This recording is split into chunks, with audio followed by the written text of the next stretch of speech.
नमस्कार. मुंबई कुणाच्या या IBN लोकमतच्या विशेष कार्यक्रमात मी रणधीर कांबळे आपल्या सगळ्यांचं स्वागत करत आहे. आपण आहोत कुर्ल्याच्या बैलबाजार या विभागामध्ये. प्रामुख्याने मोठ्या प्रमाणात स्लमचा एरिया आहे. कचऱ्याची समस्या आहे, आरोग्याच्या समस्या आहेत, गटाराची समस्या, अनेक समस्या आहेत. त्याचबरोबर पुनर्वसनाचाही प्रश्न इथं मोठ्या प्रमाणात आहे.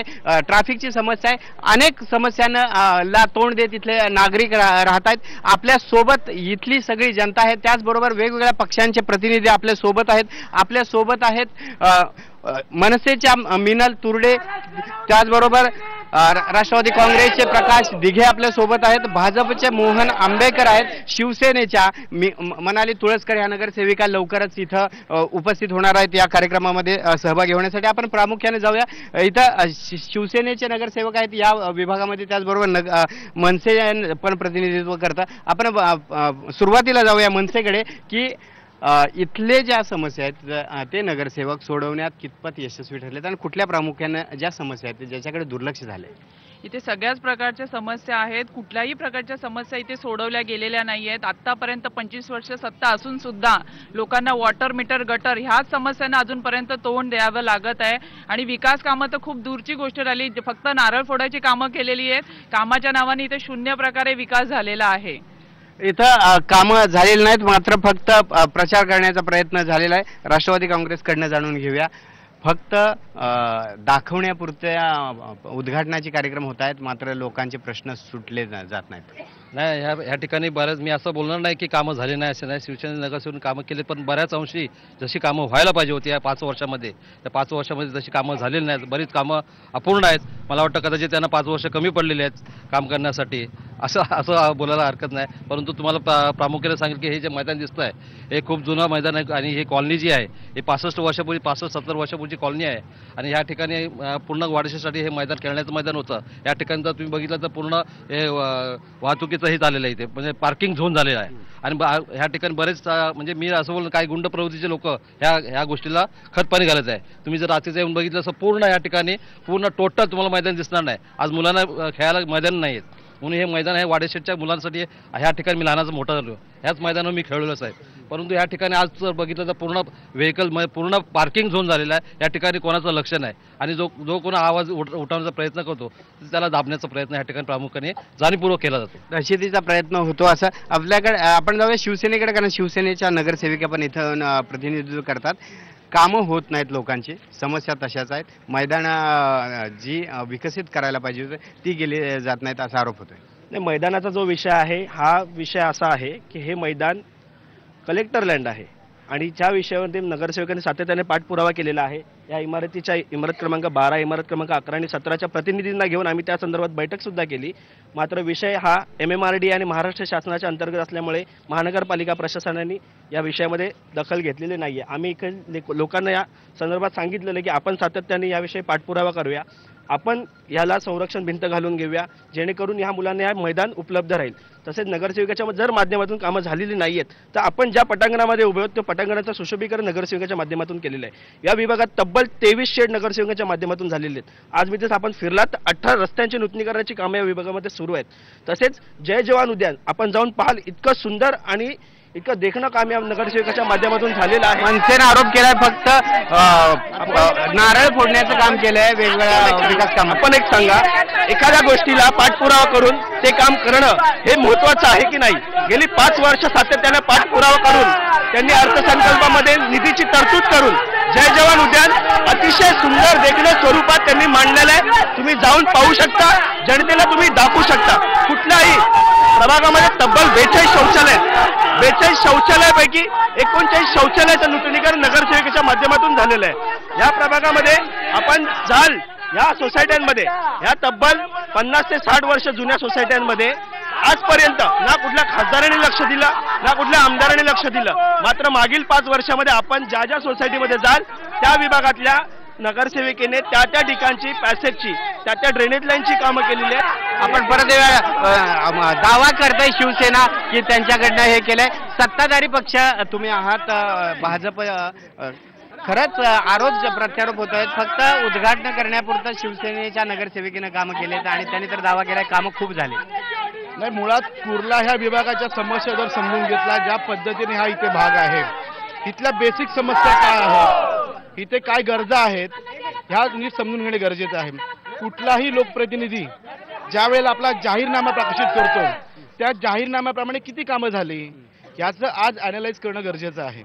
मी काय काय घोषणा केल्या होत्या, काय काय वादे केले होते. बघा, ज्या वेळेला एखादी वस्ती बसत असते त्यावेळेच्या ज्या नागरिक समस्या असतात त्याची ते वेगळं असतं. गटारं पाहिजे असतात, नळ पाहिजे असतं, पाणी पाहिजे असतं, लाईट पाहिजे असते, परंतु आज तशा प्रकारच्या गरजा नाही आहेत. मग नागरिकांसाठी ज्या आवश्यक असणाऱ्या गोष्टी आहेत या विभागाला कोणत्या आवश्यक आहेत? या विभागामध्ये ज्येष्ठ नागरिकांसाठी तुमचा मित्रपक्षानं कामं केली नाहीत असं तुमचं मी म्हणायचं. येतो ना, मी मुद्द्यावरती येतो तुमच्या. ह्या विभागाची सगळ्यात मोठी समस्या जर कोणती असेल तर सिवरेज लाईनची. आज तुम्ही जर पाहाल तर सगळ्या सिवरेजला ओव्हरफ्लो वाहत आहेत. लोकांच्या घरामध्ये सगळं घाण समोर जमा होते. गेल्या 5 वर्षामध्ये मी जाहीरपणे हा प्रश्न विचारतो की इथल्या स्थानिक नगरसेविकाने त्यासाठी काय प्रयत्न केले? गटारं बांधणं असतील, शौचालय दूर करणं. पूनमताई महाजन यांच्या माध्यमातून मी स्वतः इथं 4-5 नवीन शौचालय नवीन बांधून दिलेली आहेत. तर माझं असं म्हणणं आहे की बेसिक गरज काय आहे? शौचालयाची जो रिपेअर करणं असेल हा तो होणारच आहे. परंतु महानगरपालिकेमध्ये ज्यांची सत्ता आहे, महानगरपालिकेमध्ये जे इथे स्थानिक शिवसेनेचे नगरसेविका आहेत त्यांनी सिवरेज लाईनसाठी काय विषय केला? तुम्ही पण सत्ताधारी पक्षात सहभागी आहात सत्तेत. नाही, सत्तेमध्ये जरी आम्ही सहभागी असलो तरी तो आहे की नाही हा सगळ्यांना विषय माहिती आहे. शिवसेनेमध्ये ज्या प्रकारची महानगरपालिकेमध्ये शिवसेनेची ज्या प्रकारे हेकेखोरी चालते, ज्या प्रकारे त्यांची सत्ता आहे, अनधिकृत बांधकामं या विभागाचे लोक सगळे सांगतील तुम्हाला की ज्या मोकळ्या जागा होत्या त्या ठिकाणी मोठ्या प्रमाणात अनधिकृत बांधकामं करण्यात आली. ही खूप मोठी समस्या आहे. म्हणजे आज मुलांना खेळायला जागा नाही किंवा आपत्कालीन सुद्धा विषय आहेत त्यासाठी जागा नाही आहे. एकूणच शिवसेनेची हेकेखोरी असल्याचं त्यांचा मित्रपक्ष भाजपच म्हणतोय. आपण मनसेकडनं पुन्हा एकदा जाणून घेऊया की कामं खूप केली गेली आहेत असा दावा केलाय शिवसेनेच्या नगरसेविकांकडनं. खरंच एक साफ खोटं आहे, कारण का आता नगरसेवक कामं केल्याचं तुमच्या समोर ते हजर असते. हे काय एक शब्द माहिती पडलं की नगरसेवक इथे अवेलेबल नाही आहे, पण त्याच्यावरून कळतं की नगरसेवक किती कामं केली आहेत. साधी गोष्ट, कोणाला भाड्याचे टट्टू आणून उभे केलेत आणि तुम्हाला त्यांची संभाषण करायला सांगतायत.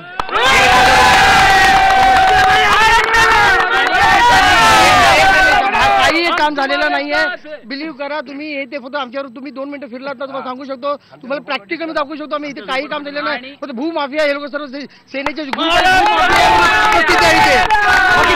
नाहीये. सांगितलं वाडी एस्टेटचा हा जो ग्राउंडचा मुद्दा त्यांनी सांगितला MMRDच्या आज 97 सालापासून याचा टॅक्स जो आहे तो महानगरपालिकेला जातो. तुम्ही बघाल की ह्या सगळ्या बिल्डिंग कितीतरी जुन्या आहेत आणि आता त्यांनी सांगितलंय की ह्या MMRDAच्या अंतर्गत येतो, परंतु जर टॅक्स तुम्ही घेता तर मग इथे तुम्ही त्या प्रकारच्या सुविधा का देत नाहीये? ह्यांनी प्रत्येक प्रकारचे घोटाळे केलेले. कचरा घोटाळा, कचऱ्याचे डस्टबिन पण 2-2 आलेले होते. सुका कचरा, ओला कचरा महानगरपालिकेकडून ते पण फक्त एक घरामागे दिलेले आहेत. म्हणजे ह्यांनी कचऱ्याचे डबे सुद्धा सोडलेले नाहीत. महाराष्ट्र नवनिर्माण सेनेकडून आम्ही प्रत्येक सोसायटीला आमच्या मार्फत संजय तुडे यांच्या मार्फत प्रत्येक सोसायटीला कचऱ्याचे डबे आम्ही दिलेले आहेत. एकूणच प्रत्येक जण दावा करतोय हे करताना शिवसेनेकडनं आपण पुन्हा एकदा जाऊन घेऊया की मोठ्या प्रमाणात अनधिकृत बांधकाम झाल्याचा आरोप होतोय. त्याचबरोबर नगरसेविकेने काही कामं केलेली नाहीत गेल्या 5 वर्षात असाही आरोप होतोय. ही जी वाडिया कॉलनी आहे इथं टॅक्स महापालिकेला जात असताना तिथली दुरुस्ती होत नाही, कचऱ्याचे डबे गायब झाले. अशा बेसिक समस्यांमध्ये अपयशी ठरल्यात नगरसेविका असा आरोप होतो. साहेब, ज्यांनी आरोप केलेत ना त्यांनी माझ्यासोबत यावं आणि आपणही यावं. विभागात काय विकास कामं झाले ती निश्चितच आपल्याला दिसतील आणि सगळ्यांचे नक्कीच ते पाहून डोळे उघडतील. कारण की विरोधकात शेवटी ते विरोध करणारच, त्याच्याबद्दल काही वादच नाहीये. नाही, पण त्यांनी मोठा आरोप केला. तुमचा मित्रपक्ष आहे भाजप, त्यांनी सांगितलं की हेकेखोरी आहे शिवसेनेची, त्यामुळे ते आपल्याला हवी तीच कामं करतात, मात्र विकासावर मौन बाळगले जाते असा थेट तुमच्या मित्रपक्षाने आरोप केलाय. साहेब, हा आरोप पूर्णपणे चुकीचा आहे. आम्ही पक्षपातपणा कधीच केलेला नाही. उलट आम्ही आमची संघटनेची, आमच्या पदाधिकाऱ्यांची कामं उशिरा केलीत, पण इतर पक्षांची कामं पहिली गेलेली आहेत. एकूणच आरोप प्रत्यारोप होत आहेत. इथले प्रश्न सुटलेले नाहीत. नगरसेविकेने दावा केलेला आहे, मात्र त्याचबरोबर इथं अनधिकृत झोपड्या मोठ्या प्रमाणात वाढल्याचा आरोप होतोय. ड्रेनेज लाईनच्या समस्या, अनेक समस्या आहेत. त्या समस्या आणखी जाणून घेणार आहोत. एका वेळ झाली एका ब्रेक नंतर पुन्हा एकदा जाणून घेणार आहोत. खरंच समस्या सोडवण्यात इथले ज्या सत्ताधारी शिवसेनेच्या नगरसेविका आहेत त्या कितपत यशस्वी झाल्या, लोकांचं काय म्हणणं आहे ते जाणून घेणार आहोत एका ब्रेक नंतर.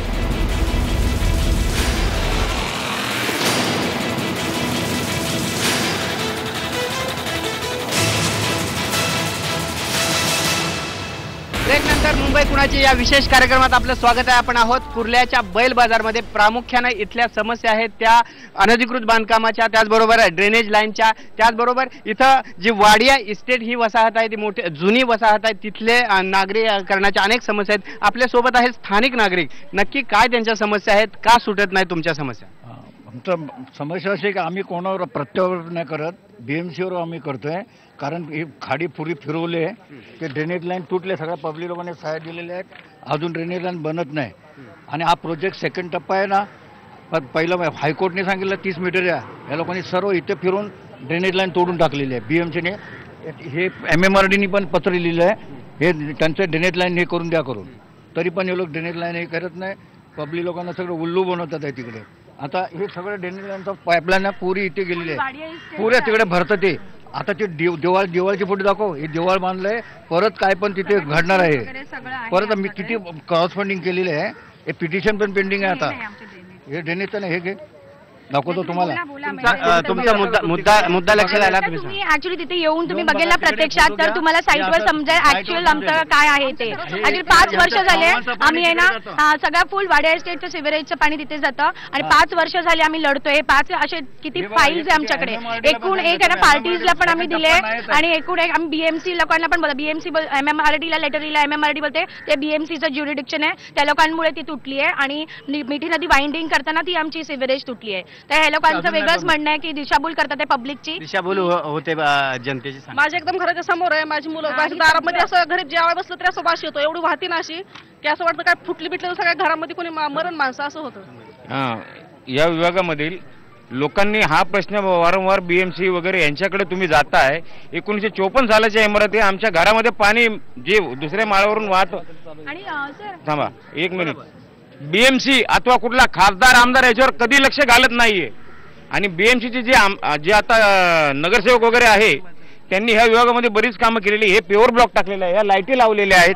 काही कामं झाली नसतील त्याच्याशी मला काय देणं घेणं नाहीये, पण हा जुना मुद्दा 1954चा तो उचलावा.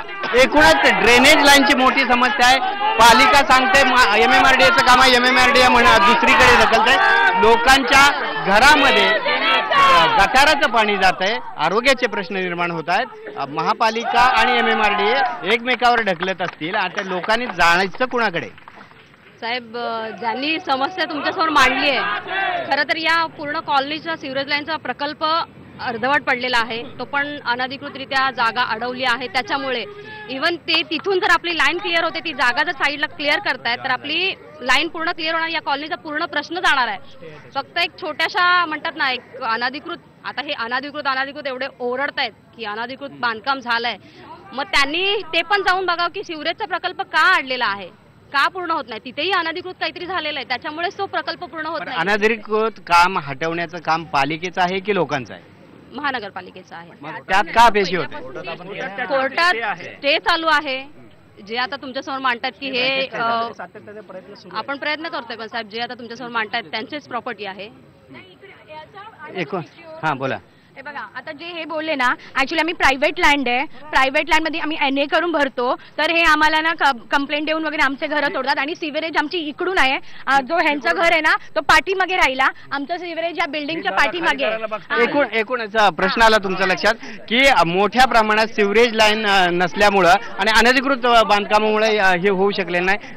काय सांगाल की पालिका या MMRD कडे ढकलते, MMRD या पालिकाकडे ढकलते आणि लोकांच्या घरात मात्र गटाराचं पाणी जाते? साहेब, तुम्हाला मी प्रश्न विचारतो. NGOनी ज्यावेळी एखाद्या संस्थेला जर शौचालय बांधण्यात दिली, NGOनी संस्थेला दिल्यानंतर त्या संस्थेला NGOकडून सगळं लाईट पाणी ओके झाल्यानंतर ती संस्था ताब्यात घेऊ शकते. आज त्या नगरसेवकांनी NGOनी शौचालय बांधलं, त्याची हालत बघून या आणि नंतर मला तुम्ही प्रश्न विचारा.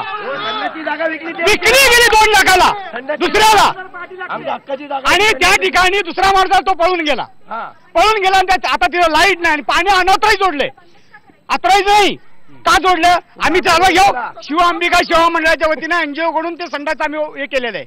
आणि त्या नगरसेवक म्हणून, स्थानिक नगरसेवक म्हणून त्याला अथॉरिटी काय असते? याची तुम्ही मला एक प्रश्न विचारतो, नगरसेवक अथॉरिटी काय असते शौचालयामध्ये? एकूणच अनेक प्रश्न आहेत. नगरसेवकांकडे बोर्ड दाखवतात. तुम्ही सांगा. आता सध्याला आमचा वार्ड नवीन वार्ड झालाय, त्याच्यामुळे आम्ही पहिलेच्या पक्षांना काय विनोदन नाही करत की आमचा ते गेले सोडून गेले, पण आता जे नवीन नगरसेवक आहेत त्यांच्याकडे आमची इतकी इच्छा होती की ते लोक आम्हाला करून देतील म्हणून आम्ही त्यांच्या ऑफिस पर्यंत जाऊन आलो.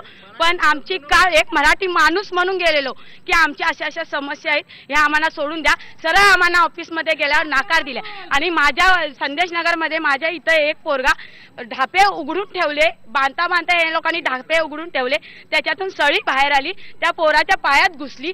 ताबडतोब बाजूचा कोणताही पोरगा तो संजयबाई तुर्डेंना बोलला की असं ह्या विभागात झालेत, तर नगरसेवक का तुम्ही का नाही येत, पण ते बाजूच्या वार्डमध्ये असून ते येऊन तुम्हाला लक्षात आला तुमचा मुद्दा. काय सांगाल तुमचं? आमच्या विभागातील ज्या स्थानिक नगरसेविका आहेत, मी MN रोडवर राहतो, त्यांनी आमच्या ड्रेनेजच्या लाईनचा बऱ्याच वर्षाचा प्रश्न होता प्रलंबित, तो त्यांनी योग्य मार्गाने चांगल्या रीतीने सोडवलेला आहे. आरोप प्रत्यारोप होत आहेत, प्रश्न होत आहेत. थेट तुमच्यावर आरोप होतोय की शौचालयाच्या जागा विकल्या गेलेल्या आहेत, काय सांगा? दाखवून द्या ना सर, जे बोलतायत ना त्यांनी दाखवून द्यावं. आणि त्यांची संसद इथे अपॉइंट झालेली आहे, ते आता सांगतायत की नाही आम्ही विकलंय वगैरे, त्यांनी दाखवून द्यावं ना. पैसे हवे होते. एक सांग तुम्हाला, ज्या नावाने संस्था गेली आहे त्या संस्थेचा ताबा कोणाकडे पाहिजे? संस्था ज्याच्या नावाने ज्याच्या एनजीओने संस्था दिली की MSCBने त्या संस्था त्या ताब्यात पाहिजे ना. ज्याला घर दिलं जातं ते त्याच्या ताब्यात पाहिजे ना, मग त्या संस्था ते ताब्यात का नाही? आरोप प्रत्यारोप होत आहेत, पण आरोप प्रत्यारोपाच्या पलीकडे जाऊन लोकांचे प्रश्न मात्र सुटलेले नाहीत. आपण लोकांकडे जाऊया. आम्ही संदेश नगरचे रहिवासी आहोत. आमची जी जमीन आहे एअरपोर्ट अथॉरिटीच्या लँडवरती आमची घरं आहेत. त्याच्या पुनर्वसनाचा प्रश्न जवळजवळ 2007 पासून जवळजवळ 3 वेळा सर्वे झाला. 2007ला त्या लोकांनी 2007ला त्यांनी बायोमेट्रिक केलं आणि त्याच्यानंतर 2010ला सर्वे झाला. परत आता ते सर्वेचं गुऱ्हाळ मांडलेलं आहे. नुसतं पुनर्वसनाचा प्रश्न असाच लोंबकळत ठेवलेला आहे. आणि जो HDL हा प्रकल्प केवळ एअरपोर्टच्या अथॉरिटीवरती जे बसलेले झोपडपट्टी आहे त्यांच्यासाठी बनवलेला होता. त्या एअरपोर्ट त्या HDLच्या प्रोजेक्टमध्ये आता ते मेट्रो प्रकल्पमधले घाटकोपर पाईपलाईनची लोक आणून तिथे टाकायला लागलेले आहेत. एकूणच पुनर्वसनाचा प्रश्न लटकलेला आहे. तुम्ही सत्ताधारी पक्षाचे आहात, भाजप पालिकेत सत्तेत आहे, लोकांचं पुनर्वसन होत नाही, ड्रेनेजच्या लाईनच्या समस्या आहेत, एवढ्या बेसिक ह्याच्याकडे दुर्लक्ष होत आहे. सत्ताधारी म्हणून तुम्ही काय अपयशी ठरलाय? तुम्ही आपल्या खासदार पूनमताई महाजन निवडून आल्यानंतर त्यांनी सर्वप्रथम ह्या एअरपोर्टच्या शिफ्टिंगचा मुद्दा, जे पुनर्वसनचा मुद्दा हातात घेतलेला आहे आणि ह्या मुद्द्यावर जोरदार मुख्यमंत्रींनी आश्वासन दिलेलं आहे.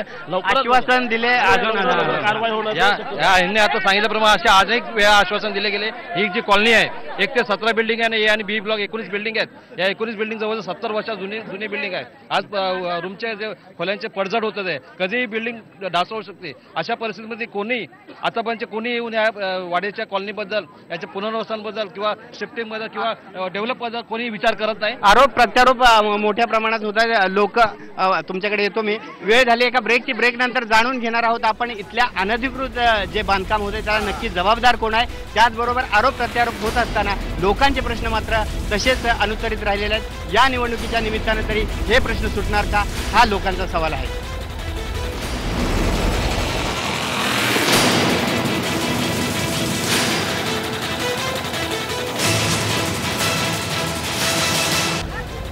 ब्रेक नंतर मुंबई कुणाची या विशेष कार्यक्रमात आपलं स्वागत आहे. आपण आहोत कुर्ल्यातील बैल बाजार या विभागामध्ये. प्रामुख्याने इथं अनधिकृत बांधकामाची समस्या आहे, ड्रेनेजची समस्या, अनेक लोकांच्या घरामध्ये गटाराचं पाणी जात आहे, असे अनेक आरोप प्रत्यारोप लोकांनी केले.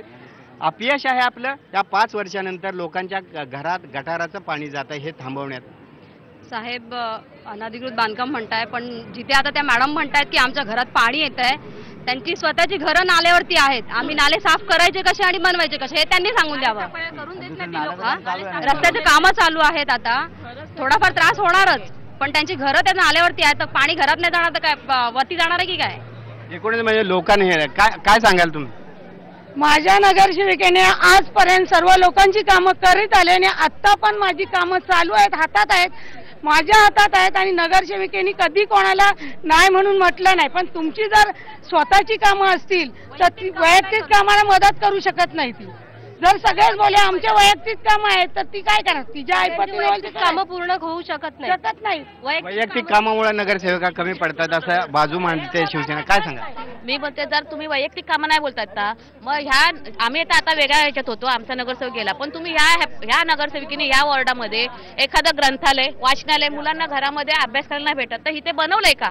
मुलांच्या समस्या असतात, घरं लहान आहेत, मुलं अभ्यास कुठे करणार? एखादं वाचनालय बनवावं, ग्रंथालय बनवावं किंवा एखादं पर्यटन स्थळ आहे, तलाव एवढं चांगलं आहे त्याचं सुशोभीकरण केल्याचं पाहिजे होतं, तो काही केलं नाही.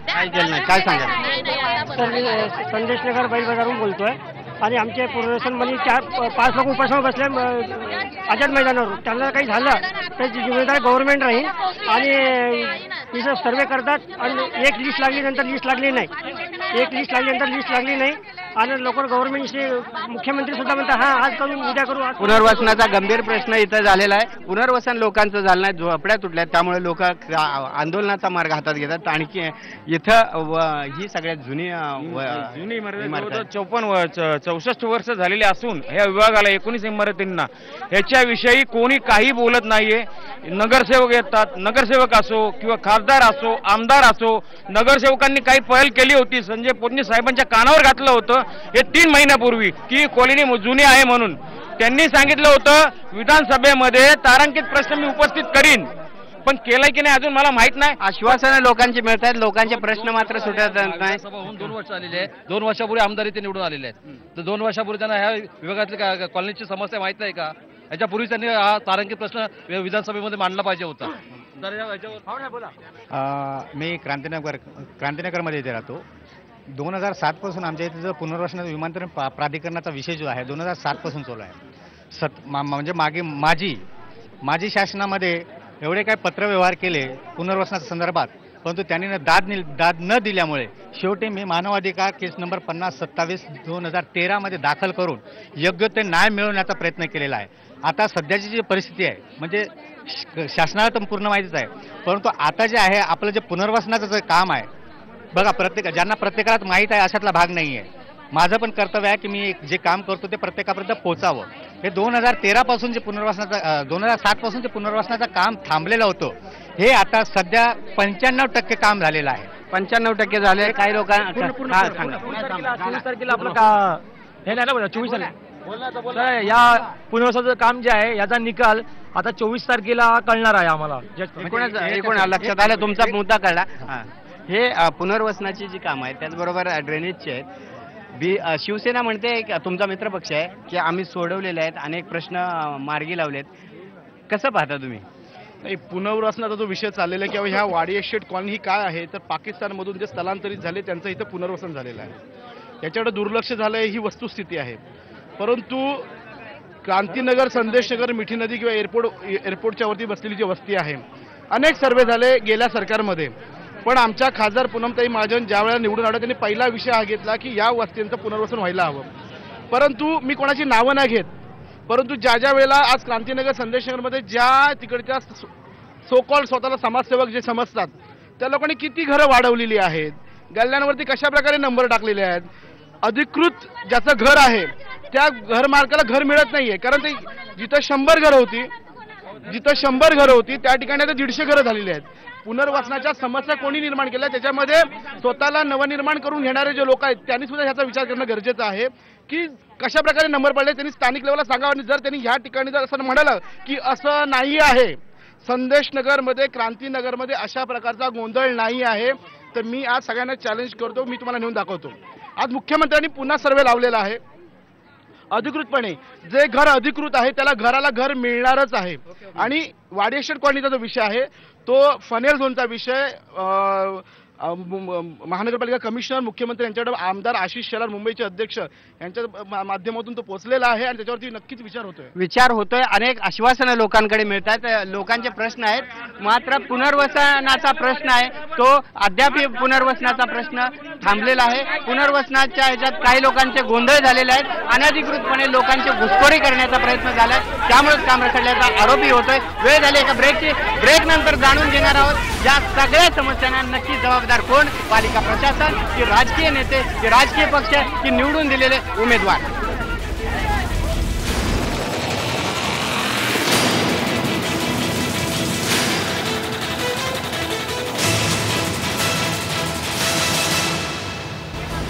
मुंबई कुणाची या विशेष कार्यक्रमात आपलं पुन्हा एकदा स्वागत आहे. आपण आहोत बैल बाजार कुर्ला या विभागामधला आणि प्रामुख्यानं लोकांच्या घरामध्ये गटाराचं पाणी जात आहे, ड्रेनेजची समस्या आहे, पुनर्वसनाची समस्या आहे, अनेक समस्यांनी लोक त्रस्त आहेत. लोक तुम्ही काय समस्या आहे? आमचे माणसं आज 4 दिवस झाले आज उपोषणला बसले. अक्षरशः लहान लहान पोरं बापाला बघून रडले. काय केलं आमचा आमदार नशीम खान? आम्हाला किती शेंड्या लावल्या, दिवाळी करतो, आमका करतो, नगरसेवक अन्न मले होता, अजूनपर्यंत त्यांनी काय काम केलं? आज आमच्या घर पडून आम्ही मरायला लागलो. खासदार आमदार गेले कुठं? आणि आज नेते जर आमचं शिफ्टिंग झाली नाही इलेक्शनच्या आधी तर कुठचा नेता आमच्या इथनं इलेक्शन घेऊ शकणार नाही. बरोबर आहे ना. आज संदेश नगरची तुम्ही अवस्था येऊन बघा. आज संदेश नगरची आवाज 20 वर्ष काँग्रेसचा राज होता. आज आमचा वार्ड तुमच्या वार्ड मध्ये आला. आम्ही काहीतरी एक आशेची किरण बघितली, पण तुमच्याकडे बी तेच आहे. अपेक्षा भंग होतो. आमचे 5 वर्ष आले. जो गटाराचं पाणी माझ्या घरात होते, मी 10 वेळा त्यांच्या इथे गेले की गटाराचं पाणी घरात येते, गटाराचं पाणी घरात येते. मी काय करणार? माझा फंड पास नाही. 26 जानेवारीच्या नंतर करतो. त्याशिवाय संडासाची डेनिस लाईनवर 4 दुकानं बांधली. शाखेच्या समोरच आहे. माझ्याकडे प्रूफ आहे. हॅलो, आमच्या इकडे संदेश नगर मध्ये 5 वर्षापूर्वी जी फाईल दिली होती उद्धव साहेबांकडे, हे दल बदलून नगरसेवक उद्धव साहेबांना सांगा नको. ज्यांनी संडासाच्या जागा विकत खाल्लेल्या आहे, अनलिगली जागेवरती कब्जा करून रोड डम्पिंग होतोय. आतल्या नगरसेवकाला आम्हाला काय करायचं आहे? आमच्यावर केस केली त्यांनी, त्या लोकांनी. त्यांच्याच ते पकडणारे. आज 4 दिवस झाले आमची माणसं उपोषणला बसलेत. आज एक नेता का आज एक नगरसेवक कोणी तिथे गेलेला नाही. 4 दिवस झाले. नगरसेवकचं काय काम असतं? नगरसेवकचं काय काम असतं? स्वच्छता. आमच्या इथं तुम्ही आलेले कचरा बघितला, माणसं हागायला बसतात. नगरसेवकाचं घर बाजूला आहे, आम्ही लोक जाऊन उठवतो, पण नगरसेवकांच्या माणसाने ते काम केलं पाहिजे. नगरसेवक काहीच लक्ष घालत नाही. 5 वर्षामध्ये फक्त 4 वर्ष तर नाही काय कामं केली असतील? नुसतं इथं तिथं घर बांधायची. सर, आता या महाराष्ट्रामध्येच नाही, पूर्ण मुंबईचा पण विचार केला तर आरपीआयची नेहमीच एक सामाजिक भूमिका राहिली बाबा. का या मुंबईच्या विकासाकरिता शिवसेना बीजेपीने एकत्रितपणे इलेक्शन लढावं. परंतु आजच्या भावाला पद्धतीने आपण पाहतोय तर बाबा यांच्याच पक्षामध्ये जे आता जे नगरसेवक आहेत ते आणि गेली आज 25 वर्ष महानगरपालिका सांभाळतात, पण कुठल्याही जनताचे हिताचे कामं परिपूर्ण झाले नाहीत. नमस्कार, IBN लोकमत. मी राकेश राक्षे. ऐका, ऍक्च्युली काय आहे, प्रत्येक इलेक्शनमध्ये काय होतं की समजा कुणी आता समजा मी मनसेचा आहे, बरोबर, मी मनसेचा प्रचार केला गेल्या वेळेस, बरोबर, त्यानंतर शिवसेनेची सीट आली आणि जो शिवसेने जो नगरसेवक जिंकून आला त्यांनी जो स्थानिक भूमिपुत्र असताना तिथे जो स्वतःची उपजीविका भागवत होता. लक्षात आला मुद्दा तुमचा. थांबा.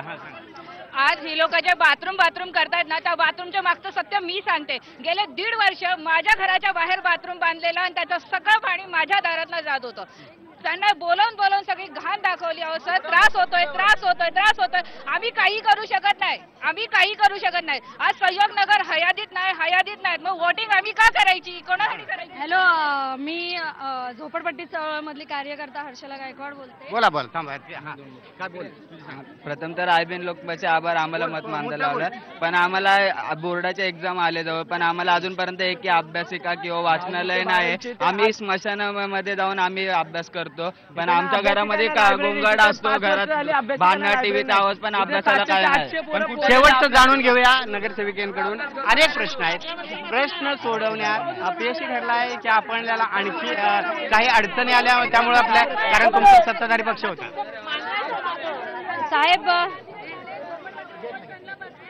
साहेब, मुलांनी आता मांडलेला अभ्यासिकेचा प्रश्न, साहेब निश्चितच मी त्यांचं स्वागत करते की त्यांचा उपस्थित केलेला प्रश्न चांगला आहे, पण त्यासाठी महानगरपालिकेची आरक्षित जागा आपल्याकडे नाहीये. ती असती तर निश्चितच आपला अभ्यासिका किंवा ग्रंथालय इथे नक्कीच झाला असता. आता त्यांनी समोरच्यानी मांडला की इथे कचरा पडलेला आहे, हगणणारी मुलं हगतात वगैरे. तो वॉर्ड माझ्याकडे आता आलाय 6 महिन्यापूर्वी. 15 वर्ष तो नगरसेवक तिथे बघत नव्हता, तेव्हा ही लोक झोपलेली होती का नाही गेली त्याच्याकडे कामं करून घ्यायला? आज 6 महिने झालेत आणि आज ओरडून दाखवतात की नगरसेवक बाजूला घर असून बघत नाहीये. त्यांनी सांगावं ना 15 वर्षात किती वेळा खेपा घातले त्यांच्या नगरसेवक. एकूणच आरोप प्रत्यारोप मोठ्या प्रमाणात लोकांचे प्रश्न जोरदार आहेत, कारण लोक त्रस्त आहेत आणि लोक त्रस्त असल्यामुळेच लोकांचा हा असंतोष, राग व्यक्त होतोय. निवडणुकीच्या निमित्तानं हा राग मतपेटीतून व्यक्त करण्याचा निर्धारही या निमित्तानं बोलून टाकला. मात्र गेल्या 20 40 वर्षांपासून लोकांचे जे प्रश्न आहेत, नागरीकरणाचे प्रश्न आहेत, मूलभूत सुविधांचे प्रश्न आहेत, ते प्रश्न लोंबकळत पडलेले आहेत. त्यामुळं या निवडणुकीच्या निमित्तानं ते प्रश्न सुटावेत याच अपेक्षेनं लोक आपला हा संताप व्यक्त करत आहेत. आता आपण इथं थांबूया. इथून पुढे नव्या ठिकाणाहून जाणून घेऊया मुंबई कुणाची यामध्ये मुंबईकरांची समस्या.